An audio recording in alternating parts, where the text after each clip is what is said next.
අද අපි ඉස්ස ව්‍යංජනයක් රසට හදාගන්න විදිහ බලමු.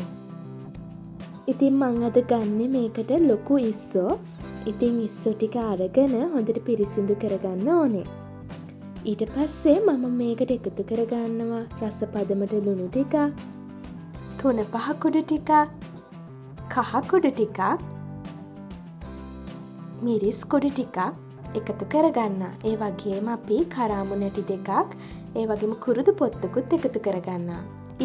ඊට අමතරව අපි එකතු කරගන්නවා අමු මිරිස් ටිකක්, සුදු ලූණු, ඒ වගේම ලූණු කරපිංචා මෙතනදී එකතු කරගන්නවා. ඒ වගේම ගොරකා කෑලි දෙකකුත් දාගන්නවා. අවසානයට දියකිරි ටිකක් එකතු කරගෙන අපේ ඉස්ස ව්‍යංජනය ලිපෙන් මදගින්නේ උයා ගන්න ඕනේ.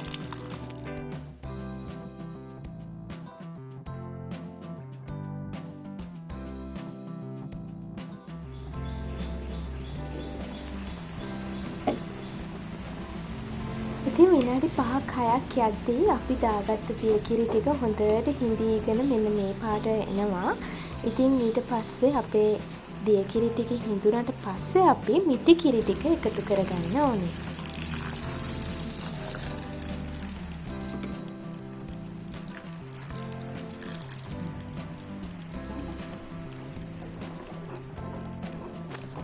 හොඳට ඉදීගෙන එද්දී කබලේ බැදගත්තු 3-5 කුඩු ටිකක් අපි අවසානයේ එකතු කරගන්න ඕනේ.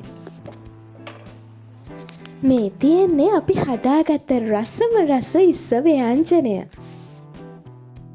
ඉතින් තාමත් අපේ channel එක එකතු වෙලා නැති කෙනෙක් නම් පහලින් තියෙන subscribe button එක press කරලා අපිත් එක්ක දිගටම ඉන්න.